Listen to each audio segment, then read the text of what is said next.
नमस्कार दोस्तों, कैसे हैं आप सब। आप सभी का स्वागत है हमारे YouTube चैनल पर। और आज की कहानी है भाभी तुम मायके जाकर बैठ गई और भैया रोज रंगरलियां मनाते। आशा करता हूं आप सभी खुश होंगे। तो आज की कहानी शुरू करने से पहले जो भी चैनल पर पहली बार आए हैं या जिसने भी अभी तक चैनल को सब्सक्राइब नहीं किया है तो जल्दी से जाकर चैनल को सब्सक्राइब करें और घंटी का बटन दबाकर ऑल का आइकन जरूर प्रेस करें ताकि हमारी सभी कहानियों की नोटिफिकेशन आप तक सबसे पहले पहुँचे और आप कहानी सबसे पहले पढ़ सकें। तो आशा करता हूँ आप सभी से कि आप ज़्यादा से ज़्यादा कमेंट्स करें ताकि हमारा भी हौसला बढ़ता रहे और हम आपके लिए नई नई कहानियाँ लेकर आते रहें। तो चलिए शुरू करते हैं आज की एक और बेहतरीन कहानी। सविता ने सारा घर अच्छे तरीके से मैनेज कर दिया। दाल चावल और चपाती बनाकर भी रख दी। अब वह बेसब्री से अपने पति मनोज के आने का इंतजार कर रही थी। बार बार घड़ी को देख रही थी। बैग भी तैयार था और वह स्वयं भी एकदम टिपटॉप तैयार होकर खड़ी थी।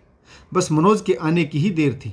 वह बार बार मनोज के कार्यालय में फ़ोन करने लगी परंतु मनोज का फ़ोन नहीं लग रहा था। इस बात पर सविता तिल मिलाकर रह गई। कुछ देर बाद गाड़ी का हॉर्न सुना तो दौड़कर दरवाज़ा खोल दिया। मनोज ने घर में प्रवेश किया और बैग पटक कर सोफे पर बैठ गया। सविता ने गिलास पानी का पकड़ाते हुए कहा, कितनी देर कर दी आपने? गाड़ी छूटने में केवल 1 घंटा रह गया है। मैंने तुम्हारे कार्यालय में भी न जाने कितनी बार फ़ोन किया, कहाँ चले गए थे? सविता को इस तरह से सजी धजी देखकर मनोज ने आश्चर्य से पूछा, क्यों, कहाँ जाना है मुझे? कोई और काम नहीं है क्या जो तुम्हारी हाजिरी में खड़ा रहूं? मनोज भी दिन भर के काम से थक कर सविता पर झुंझला पड़ा। सविता ने पैर पटकते हुए कहा कि तुम कितनी जल्दी भूल जाते हो। सुबह ही तो बताया था, मम्मी का फ़ोन आया था, मुझे सहारनपुर अपने मायके जाना है। मनोज बोला, अभी पिछले हफ्ते ही तो लौटी हो, फिर से जाने की तैयारी कर ली। तुम्हारा दिमाग तो सही है ना? सरिता बोली, तो क्या हुआ? मैं अपने माँ बाप की इकलौती लाडली बेटी हूँ, बुलाएंगे तो जाऊंगी। तुम क्या जानो माता पिता का प्यार क्या होता है। एक बेटी के लिए मायके से बुलावा आना सबसे बड़ी खुशी की बात होती। सविता नाटकीय अंदाज में बोली, तुम्हारे माँ बाप भी तो तुमसे प्यार करते हैं, क्या तुम अपने माँ बाप से मिलने नहीं जाते? मनोज गुस्से में था। शायद कार्यालय में काम का बोझ अधिक था, वह बहुत थका हुआ भी था। सविता को डांटते हुए बोला, सभी के माँ बाप अपने बच्चों से प्यार करते हैं, लेकिन इसका मतलब यह नहीं कि हर 10 दिन बाद बैग पैक करके मायके की तरफ मुंह उठाकर चल दो। मैं अपने घर कितनी बार गया हूँ? 1 साल में मुश्किल से 2-3 बार ही मम्मी पापा के पास गया हूँ और पुरुषों की बात दूसरी होती। दोनों के बीच की कहासुनी इतनी बढ़ गई कि इसने झगड़े का रूप ले लिया। मनोज ने 2 टूक जवाब दे दिया, व्यर्थ की बातें करने की आवश्यकता नहीं। तुम्हारी माँ का फ़ोन फिर से आए तो कह देना कि अभी तुम्हारा आना संभव नहीं। यहाँ मेरे माता पिता भी आने वाले हैं। सविता का मुंह आश्चर्य से खुला रह गया। क्या माँ बाबूजी आने वाले हैं और तुम मुझे अब बता रहे हो? मनोज ने कहा, हाँ, आज दिन में उनका फ़ोन आया था। सविता ने खुश होते हुए कहा, तब तो और भी अच्छी बात है। और माँ और बाबूजी आ जाएंगे तो तुम्हें खाने पीने की सुविधा हो जाएगी, अकेलापन भी महसूस नहीं होगा। फिर तो मैं आराम से अपने मायके 1 सप्ताह रह कर आऊँगी। मनोज ने सविता को समझाने की कोशिश करते हुए कहा, सविता, तुम छोटी बच्ची की तरह जिद कर रही हो। जरा सोचो, हमारे विवाह के बाद माँ बाबूजी पहली बार हमारे पास रहने आ रहे। अगर तुम ही चली जाओगी तो उनके मन को कितनी ठेस पहुंचेगी। सरिता चिढ़ते हुए बोली, अपने माँ बाबूजी की इतनी चिंता है, क्या तुम्हें मेरे माता पिता की भावनाओं की चिंता नहीं है? मैं उनकी इकलौती बेटी हूँ। मेरे मायके में तीज का व्रत बड़ी धूमधाम से मनाया जाता है। 3 दिन तक उत्सव चलता है। मैं नहीं जाऊंगी तो मेरी माँ को कितना बुरा लगेगा। मनोज ने मिन्नतें करते हुए कहा, सविता, तुम हर बार अपने मन की करती हो। तुम्हारे मायके से बुलावा आते ही तुम एक पल नहीं लगाती और बैग पैक कर लेती हो। इस बार मेरा कहना मान लो, हमारी शादी की वर्षगांठ आ रही। माँ बाबूजी इसीलिए हमसे मिलने आना चाहते हैं। सब साथ रहेंगे, कितना अच्छा लगेगा। परंतु सविता को मायके का मोह इतना अधिक था कि वह पति की भावनाओं को नज़रअंदाज करते हुए गुस्से में भरकर बोली, व्यर्थ की तर्क वितर्क में मुझे उलझाने की कोशिश मत करो। अगर तुम समझते हो कि तुम भावनात्मक रूप से मजबूर करके मुझे जाने से रोक लोगे तो यह तुम्हारी भूल है। मैं मायके जरूर जाऊंगी। अगर तुम मुझे छोड़कर नहीं आओगे तो मत भूलो कि मैं स्टेशन तक का रास्ता जानती हूँ। मैं अकेले ही चली जाऊंगी। मनोज को भी गुस्सा आ गया और वह बोला, तो फिर ठीक है, चली क्यों नहीं जाती, मेरी भी जान छूटे। अगर अपने मायके से इतना ही प्यार था तो विवाह क्यों किया, मायके में ही रह लेती।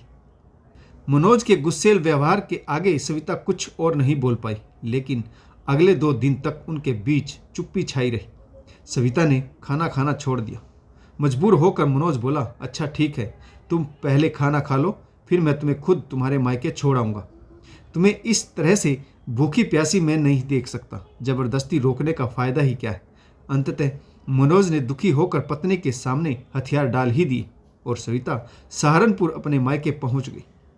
अब 6 महीने होने को आए, लेकिन मनोज ने सविता की सुध नहीं ली। सविता भी जिद पर अड़ी रही कि वह बिना बुलाए नहीं जाएगी। मायके में रहना इतना आसान भी नहीं होता, खासकर जब मायके में भाई भाभी का राज हो। बेटियां तीज त्योहार पर आती जाती ही अच्छी लगती हैं। 10 दिन मायके में रहना पड़ जाए तो घर वाले तो दूर, बाहर वाले भी 4 बातें बनाना शुरू कर देते। सविता के साथ भी ऐसा ही हुआ। 6 महीने से मायके में रह रही थी। पूरा गली मोहल्ला उसके बारे में बातें कर रहा था। भाभी भी कब तक सहन करती। एक दिन भाभी की आंख जरा देर से खुली। वह जल्दी जल्दी में सविता को सुबह की चाय देना भूल गई। सविता ने रसोई घर में जाकर अपने लिए चाय बनाने के लिए चढ़ा दी। भाभी रसोई में आई और चाय की केतली उतारते हुए बोली, दीदी आप अपने लिए चाय थोड़ी देर में बना लेना, मुन्ने को स्कूल के लिए देर हो रही।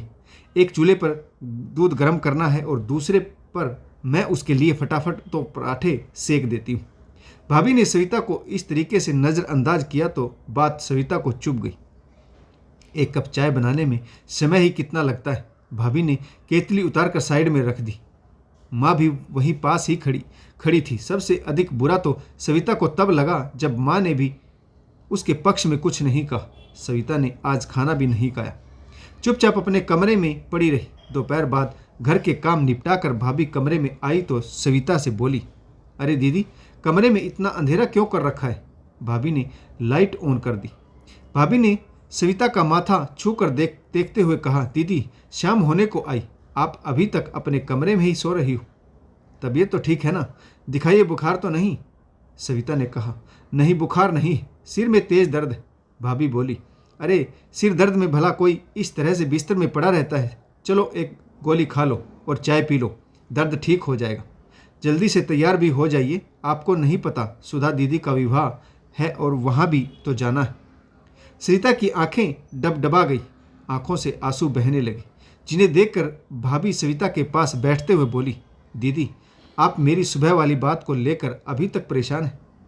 आप ऐसा मत समझना कि मुझे आपका यहाँ रहना अच्छा नहीं लगता, बल्कि आपके रहने से तो घर भरा भरा सा लगता है। परंतु यह तुम भी जानती हो कि बेटियों का मायके में गुजारा नहीं होता। तुम्हारे चेहरे की उदासी मुझसे देखी नहीं जाती। तुम्हारे चेहरे पर छाए हुए दुख के बादल अब धीरे धीरे पूरे परिवार को घेरने लगे। सच बताना दीदी, आप मनोज जी से लड़कर आई है ना। सविता ने हाँ में सिर हिला दिया। भाभी ने कहा, यह तो मैं उसी दिन समझ गई थी और जानते तो माँ बाबूजी भी कि आपके और मनोज जी के बीच कुछ अनबन हुई, परंतु बेटी की गृहस्थी में दखल अंदाजी करना नहीं चाहती। सविता ने कहा, तो आप क्या चाहती हैं कि मैं मनोज के पैर पकड़ लूं और उनसे माफ़ी मांग लूं। भाभी ने कहा, दीदी माफ़ी मत मांगो, लेकिन उनकी कुशलता जानने के लिए एक फ़ोन तो कर ही सकती हो। सरिता ने कहा, मुझे यहाँ आए 6 महीने हो गए, किसी ने मेरी चिंता नहीं की, मैं भला उनकी फिक्र क्यों करूं। भाभी ने कहा, दीदी किसी न किसी को तो पहल करनी ही पड़ेगी। मेरी बात मानो दीदी, इन छोटी मोटी बातों को प्रतिष्ठा का प्रश्न मत बनाओ। यह छोटी छोटी बातें ही वैवाहिक जीवन में विष घोल देती। मनोज जी और उनके परिवार के लोग भले इंसान हैं, पर वह भी हम लोगों की तरह पहल नहीं करना चाहते। अब अंतिम निर्णय तो आपको ही लेना है कि आप क्या चाहती। सविता भाभी को समझा रही थी, तभी सविता की माँ वहाँ पर आ गई। वो बोली, अरे मैं तुम दोनों को ढूंढ रही हूँ और तुम दोनों यहाँ बैठी हो। चलो जल्दी से तैयार हो जाओ, शादी में भी जाना है। भाभी ने कहा, माँ जी दीदी की तबीयत ठीक नहीं, वह विवाह में जाना नहीं चाहती। माँ ने कहा, ठीक है, इसे आराम करने दो, तुम एक कप चाय बनाकर दे दो और तैयार हो जाओ, मैं और तुम शादी में जाकर आ जाएंगे। सबके जाते ही सविता उठी। भाभी की बातों ने उसके मन पर गहरा असर डाला था। उसने दिल्ली मनोज के पास फोन करने का प्रयत्न किया, परंतु काफी देर तक संपर्क नहीं हुआ तो मन में अजीब सी आशंका होने लगी। फिर सविता ने अपने देवर मनीष को फोन लगाया। मनीष ने कहा, नमस्ते भाभी जी, आप तो मायके में ही डेरा डालकर बैठ गई, कैसी हैं आप? सविता ने कहा, जी मैं ठीक हूं, आपके भाई का फोन नहीं लग रहा। मनीष ने कहा, भाभी मैं यहीं दिल्ली आया हुआ हूं, आप मायके चली गई और भैया रोज रंगरलियां मनाते, रोज नई नई लड़कियों के साथ घूमते फिरते नजर आते। माँ ने भी बहुत समझाया परंतु सुनते ही नहीं। मैं आपको फ़ोन करके सब कुछ बता देना चाहता था, परंतु मैंने सोचा कि पति पत्नी के झगड़े में नहीं पड़ना चाहिए। आगे आप देख लो, कहीं भैया हाथ से ना निकल जाए। मनीष ने फ़ोन काट दिया, लेकिन सविता के मन में हलचल मच गई। विवाह से घर के सदस्य लौटे तो वह अस्त व्यस्त दशा में बैठी थी। भला पत्नी मायके में रहे और पति अपनी रंगरलियां मनाए, यह कैसे सहन किया जा सकता है? वह अपने आप को दोष दे रही थी। सब मर्द एक जैसे होते, 6 महीने भी औरत बगैर नहीं रह सकती, आखिर अपनी औकात पर आ ही जाते। सविता ने रुआसे स्वर में भाभी के गले से लगते हुए कहा, भाभी मुझे दिल्ली जाना है, आज और अभी। भाई ने आश्चर्यचकित होते हुए कहा, रात के 10 बजे तुम अभी दिल्ली जाओगी? माँ ने उलझन भरे स्वर में पूछा, परंतु हुआ क्या है?